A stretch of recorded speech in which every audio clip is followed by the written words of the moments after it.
थेट जोडले जात आहेत। रामराजे, अचानक घडामोडी पुन्हा तीव्र झालेल्या आहेत। दिल्लीवरून काही निरोप आलाय का भाजप नेत्यांना एकनाथ शिंदेंची नाराजी दूर करण्याविषयी?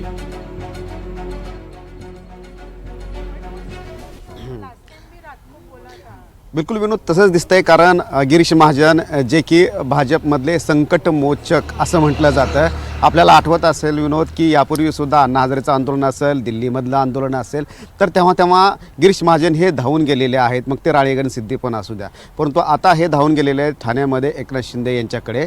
आणि एकनाथ शिंदे यांची विचारपूस तर करणारच आहेत, परंतु कुठेतरी दुवा बनणार आहेत का, ब्रिज बनणार आहेत का भाजपमधला आणि शिवसेनेमधला, हे सुद्धा आपल्याला पाहावं लागणार आहे। कारण आजच दीपक केसरकर यांनी जे वक्तव्य केलेलं आहे ते खूप महत्त्वाचं आहे। ते म्हणलेले आहेत की जे पाहणी करायला गेले होते सभेच्या ठिकाणचं, तर आम्हाला काही कळवलं गेलं नव्हतं। जर आम्हाला बोलवलं असतं तर आम्ही पण तिथे गेलो असतो। याचाच अर्थ कुठेतरी विसंवाद जो आहे तो दिसून येतोय दोन्ही पक्षामधला। आणि हा विसंवाद टाळण्यासाठी आता पक्षश्रेष्ठीने गिरीश महाजन यांना पाठवले का, या संदर्भामध्ये सुद्धा चर्चा चालू आहे। आणि म्हणून गिरीश महाजन यांच्या या भेटीच्या दरम्यान नेमकी कोणती चर्चा होते आणि राहिलेल्या ज्या नाराजी जी आहे एकनाथ शिंदे यांची ते दूर होते का, ते पाहावं लागणार आहे।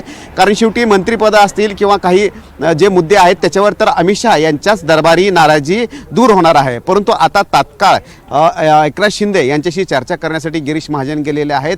हा परिणाम म्हणावा लागेल की हायकमांडनं लक्ष घातल्याचा। तर दुसरीकडे अजित पवार सुद्धा दिल्लीमध्ये येऊन भेट घेणार आहेत। त्यामुळं पाहावं लागणार आहे की नेमकं ही नाराजी जी आहे ती किती वेळ टिकते का। भाजप असा पण विचार करू शकते का, किंवा महायुतीमधला असा पण विचार आहे का की एकनाथ शिंदे जर येण्यासाठीच जर तयार नाहीत तर मग राष्ट्रवादी आणि भाजप हे दोघं पण, कारण संख्याबळ हे चांगलं आहे आणि मेजॉरिटीच्या पार जाते संख्याबळ, त्यामुळे हा असा पण विचार केला जाऊ शकतो।